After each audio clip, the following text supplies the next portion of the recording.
Olá pessoal, tudo bem? Faz alguns dias aí que a gente não se vê, por conta dessa pandemia aí, esse momento crítico, né, mundial. A gente teve que ter esse afastamento social, um do outro, aí a gente acabou não tendo essas aulas aí, e agora começar com as aulas remotas, né, as aulas à distância. Então, espero que vocês tenham dedicado um pouquinho tempo de vocês aí sobrando para ler o livro, né, um pouquinho de história. E entraremos agora num tema que eu acho muito interessante, né, um tema que enche os meus olhos e que eu gosto bastante, inclusive desenvolvo na minha pesquisa de mestrado, nesse período aí que eu estou pesquisando Alagoas, né, e com essas transformações. Então, bem, vamos pensar primeiro o que é iluminismo. Para qualquer fenômeno histórico, para a gente compreender o processo histórico, né, para a gente conhecer esse processo histórico, é necessário a gente fazer três perguntas essenciais. Qualquer processo histórico, pessoal, não só iluminismo. Mas nesse caso vamos exercitar essa reflexão para o iluminismo. Vamos elaborar três perguntas, né, sobre o iluminismo. O que foi isso? Em que período aconteceu? Ou seja, em qual época, em qual data, né? E que região aconteceu? Então, indo por partes, respondendo a primeira pergunta, o iluminismo é um movimento filosófico e intelectual, né, que teve suas raízes ali na Inglaterra, em fim do século XVII, mas que ele acontece de fato no século XVIII, tendo como a França sua maior precursora, né? Então, do iluminismo, né? Então já respondemos duas perguntas, né? Foi um movimento filosófico intelectual acontecido no século XVIII e que ele é exclusivamente da região, né, do espaço da Europa. Então, partindo desse pressuposto, né? Então, o iluminismo se desenvolveu no século XVIII como um movimento baseado na razão e que tinha por finalidade, por exemplo, a aplicabilidade de conceitos como liberdade, progresso, né? Progresso e liberdade através de uma sociedade mais racional. Então, lembrando, século XVIII, a Europa e suas possessões, ou seja, suas colônias, eram absolutistas. O que quer dizer um Estado absolutista? Quer dizer um Estado que existe um rei. É um Estado com a estrutura social que é baseada no nascimento, né, basicamente, mas ela tem outras formas de ser estratificada, ou seja, de ser dividida, mas ela é baseada no nascimento e que é uma sociedade toda desigual, né, no sentido dela ter, por exemplo, no Brasil, escravos, libertos, brancos e pardos, índios, ou seja, sociedade extremamente estratificada e que a ascensão social nela é muito mais complicada. É difícil, por exemplo, para um escravo ocupar um cargo administrativo nunca vai acontecer, né? Porque é pela condição de nascimento dele. Então, o iluminismo, como movimento intelectual, ele é um movimento que ele vai combater veementemente, ou seja, ele vai combater com todas as suas forças o regime absolutista. Não é? Esse regime absolutista, a gente já deu algumas características, né? E vamos voltar agora, vamos focar agora no iluminismo.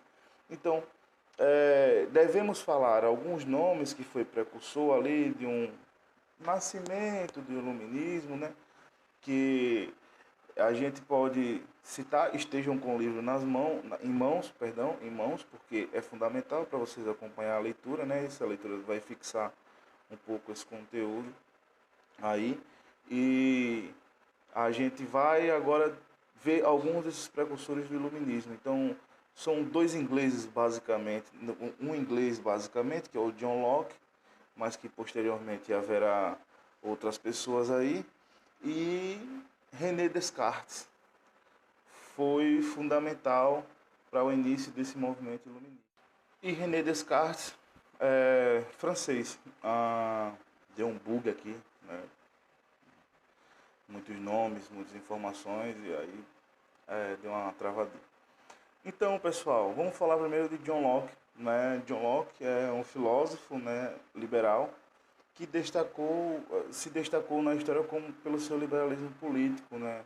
Ele pensava que era direito natural do homem, né?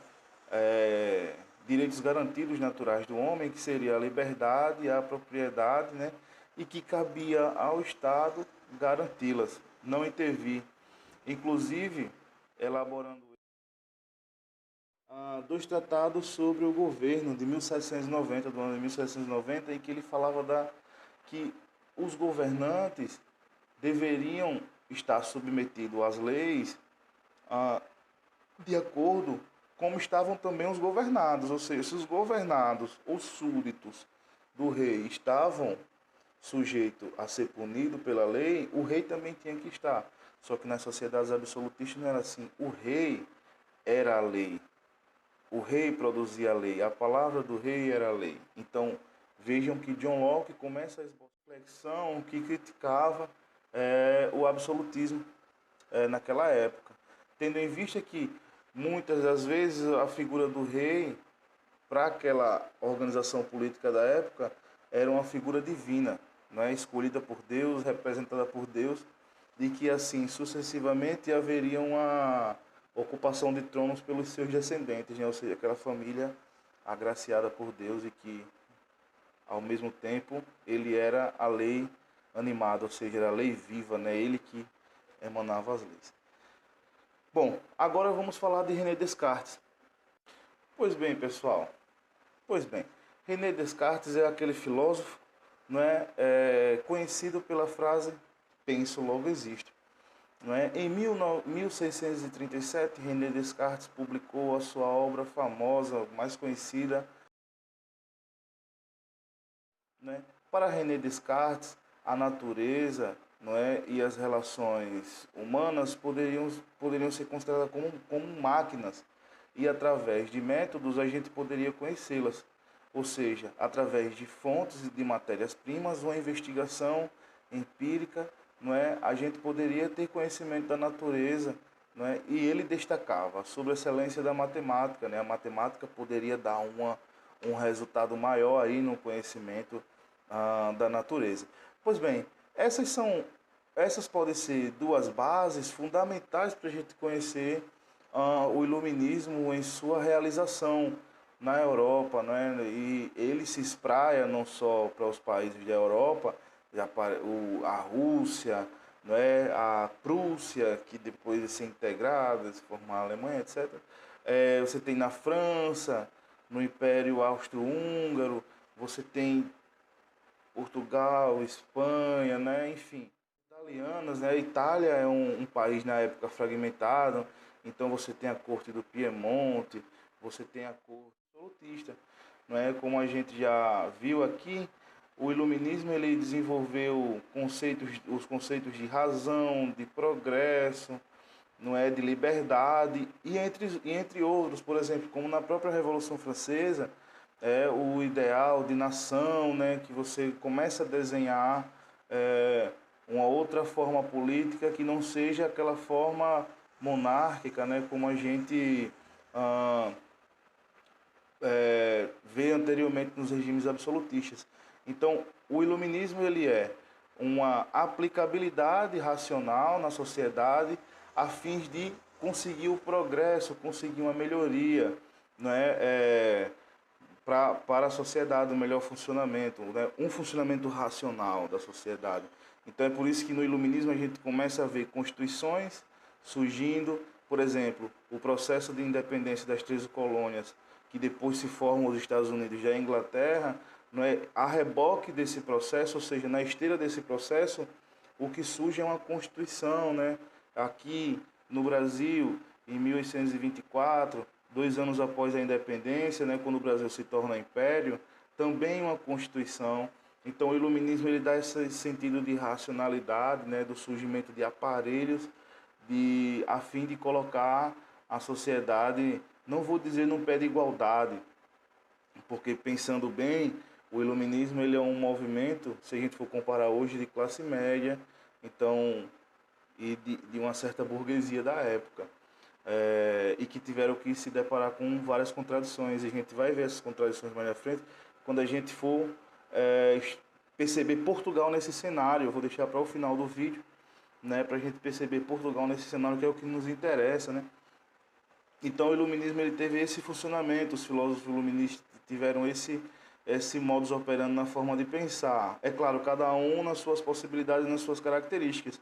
E a gente pode ver 3 filósofos desses, né? A gente pode falar mais de alguns que não estão aqui no livro, né?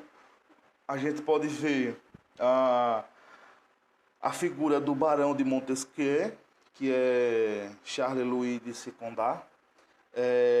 A gente pode ver François-Marie Arquet, conhecido como Voltaire, e a gente pode ver o mais conhecido como Jean-Jacques Rousseau, como esses filósofos que são conhecidos como os precursores do iluminismo, não é? O Montesquieu, o Barão de Montesquieu, ele é bem conhecido nos juristas, né? Pelos juristas, pelos juízes, advogados. Ele tem uma obra clássica conhecida como O Espírito das Leis, né? E que ele vai atribuir vários sentidos de análise da sociedade. Inclusive ele vai dizer que a organização política nos países que são frios são diferentes das organizações políticas dos países que são quentes.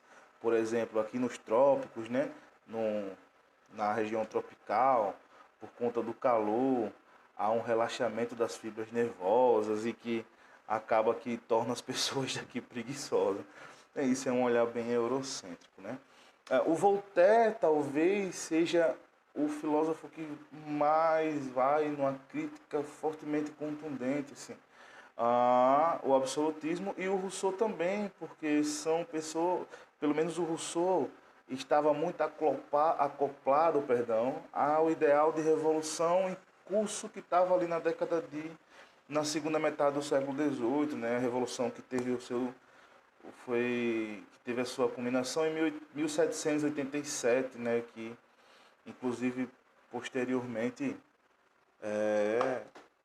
o rei foi executado, a família real foi executada. Enfim, foi uma radicalização maior do processo iluminista nesse momento. A gente tem 2 questões essenciais que o iluminismo bateu de frente no século XVIII, que foi, primeiro, a religião e, segundo, a economia. Pois bem, pessoal, a religião foi um tripé essencial para as conquistas dos países europeus, para as conquistas na África e aqui na América, né? Aqui no 8º ano a gente já viu a função dos jesuítas com os aldeamentos, o controle dos índios, a catequização como modelo de civilização, né? Implantando ali nos povos originários da nossa terra, implantando ali os valores das sociedades europeias. E nesse sentido, eles ajudaram muito as estratégias de controle de Portugal sobre o Brasil, né? E dentro disso, os jesuítas, desde o século XV, né, até o século XVIII, dominaram a educação, por exemplo.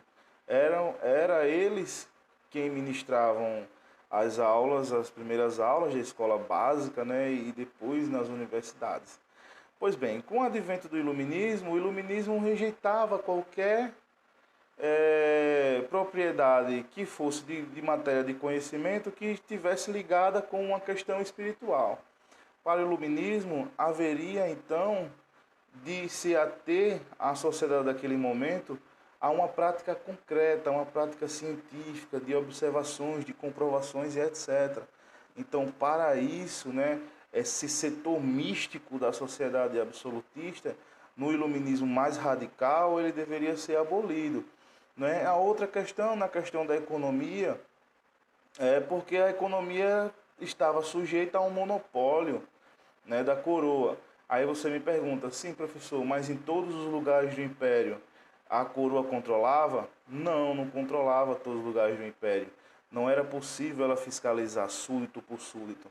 Existiam irregularidades. No entanto, o grande grosso dessa produção, como a gente pode ver, as taxações sobre importação e exportação, as taxações sobre produção de açúcar, os grandes volumes de taxação sobre a extração do pau-brasil, o grande grosso de extração do ouro, dos minerais e diamantes, assim como ouro e prata, todos eles iam em direção a Lisboa.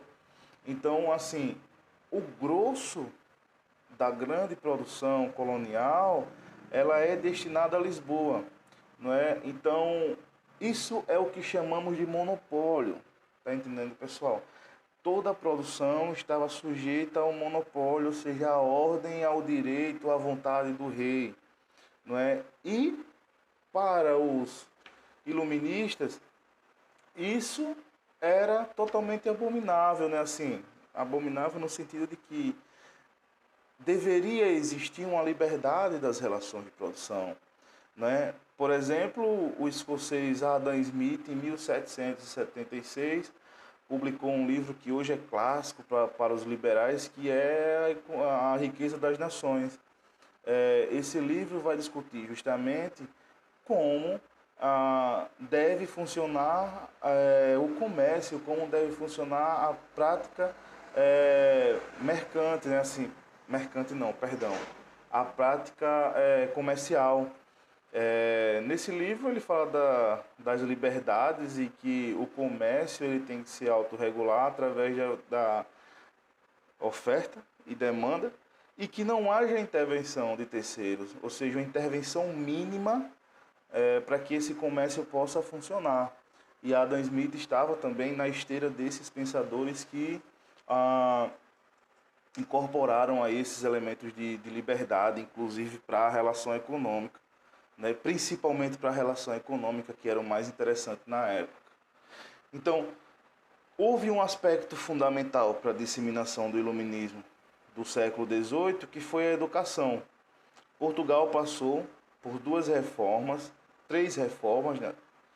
duas reformas, a reforma de instrução de 1759, que visava retirar da mão dos jesuítas todo o ensino e a partir do ensino novo, dos conteúdos novos, aplicar a física newtoniana, métodos da aritmética, conhecimentos da arte de governar, e para isso a gente já vê com John Locke, né? Já é um livro já da época, não sei se ele foi bem utilizado, né? Mas pode ter sido, não por alguns pensadores da época, e a gente vê essa transformação de 1759, né, com a reforma de instrução, e 1772 com a reforma do ensino superior da Universidade de Coimbra, em Portugal, não é? Essas duas reformas foram encabeçadas pelo Marquês de Pombal, né? O nome dele é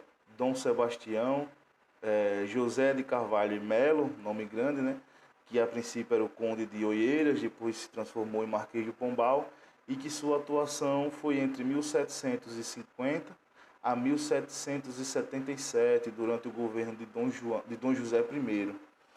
E é nesse momento agora que eu gostaria de discutir o iluminismo com mais afinco com vocês. Nós vimos aqui o que está no livro, mas eu gostaria de trazer um conteúdo extra para a gente poder pensar o iluminismo. Pois bem, pessoal, o iluminismo é um fenômeno do século XVIII. Mas eu pergunto, junto com vocês, vamos fazer esse questionamento. O iluminismo se desenvolveu de forma igual na Europa, nas suas possessões? A França teve uma revolução. E Portugal? E Espanha? O que houve com essas cortes? Com esses estados monárquicos, né? Pois bem, pessoal, eu gostaria de separar o iluminismo entre duas perspectivas, né? A perspectiva do iluminismo político, eu gostaria de usar o sinônimo ilustração política, né? Se falar ilustração, luzes e iluminismo, vamos pensar que seja a mesma coisa, então ilustração política, e absolutismo ilustrado. Pois bem, o que é ilustração política, professor? Ilustração política nada mais nada menos é do que a incorporação dos elementos de racionalidade, de progresso, de liberdade, de garantias, ou seja, todo um ensaio do que conhecemos hoje como cidadania, direitos e deveres.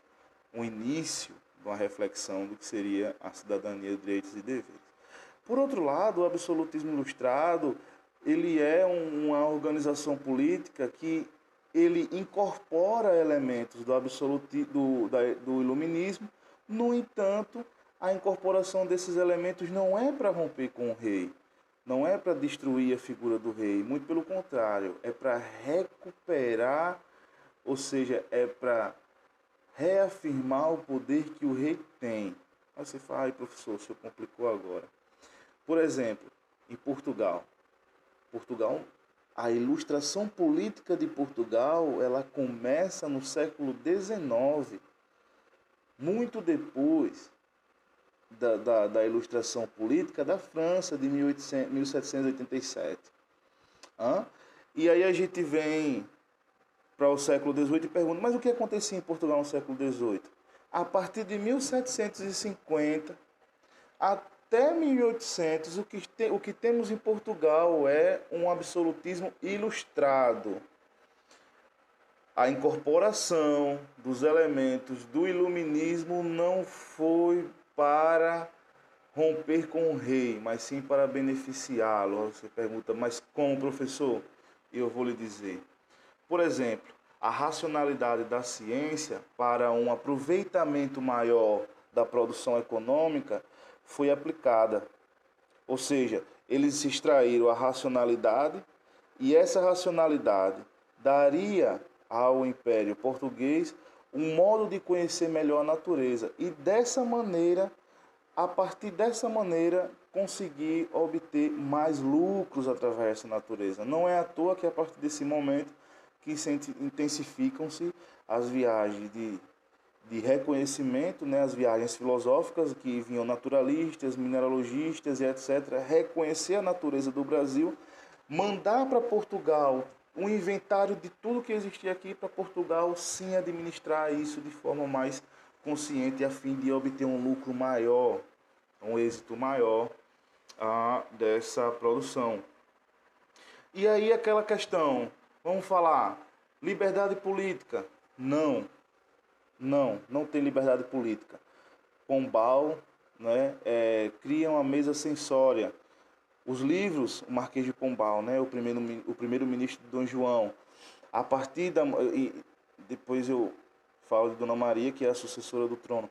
Então, Pombal instala uma mesa de ordens censória e que a partir daí ele consegue fazer um controle do que entra e do que não entra. As aspirações mais radicais, elas acabavam sendo reprimidas. Por exemplo, em 1887, mesmo ano da Revolução Francesa, a gente teve a Inconfidência Mineira. O caso mais emblemático da Inconfidência Mineira foi o enforcamento de Tiradentes. A Inconfidência Mineira era o quê? Era um movimento, né, em Minas Gerais e que buscava ter os mesmos resultados ou resultados semelhantes da Revolução Francesa. Bom, isso não foi no governo do Pombal, já foi no governo de Dona Maria. O governo de Dona Maria se inicia em 1777, com a morte de Dom José I, e vai até 1815. Ou seja, a partir de 1777, acaba o tempo do Marquês de Pombal, ele é destituído do cargo, e mais à frente entra o afilhado dele, Dom Rodrigo Souza Coutinho, filho de Francisco Inocêncio de Souza Coutinho, governador de Angola, por exemplo. Então, a gente tem essa configuração. Quando a gente fala movimento iluminista, o movimento iluminista ele não acontece de forma igual em todos os estados absolutistas da Europa, nem nas suas possessões. Há incorporações e incorporações desses elementos. A ilustração política não foi característica de Portugal nesse momento, pessoal. Ela é uma característica próximo da independência, que foi elementos que ajudou no rompimento com Portugal, criando-se assim aqui o Império Independente de Portugal. O que acontece aqui no século XVIII é um absolutismo ilustrado, é a incorporação de alguns elementos do iluminismo, porém mantendo-se o poder da figura régia. Tá bem? No final desse capítulo, vocês vão ver a atividade, né? Todo final de capítulo vocês têm atividade. Para quem não tem atividade, para quem não quiser ver no livro, não tem problema. Eu vou deixar a atividade para vocês no grupo do WhatsApp, né? Vai estar disponível. Então vocês pegam o livro, lê, faz pesquisa. Se for possível, vou tentar deixar aqui alguns links, né? Mas eu acho que para essa aula aqui vai estar mais tranquila. Não vou precisar tanto de link complementar. E o espaço do WhatsApp vai ser para a gente tirar essas ideias. Então, leiam as questões, porque as questões podem causar também esse efeito de vocês trazerem problemáticas para a gente estar se aprofundando melhor. E depois disso a gente vai ver o cenário da Inglaterra, né, pessoal? O cenário aqui das revoluções puritanas, da Revolução Industrial, que aí marca um novo tempo para a gente e serve para a gente pensar as sociedades da contemporaneidade com mais precisão. Então, abraços, fiquem todos com Deus, não precisa de álcool em gel, só precisa de água e sabão, não saiam de casa, proteja quem vocês amam, proteja seus amigos e sua família, e logo logo estaremos juntos. Um abraço para todos e todas, e fiquem com Deus.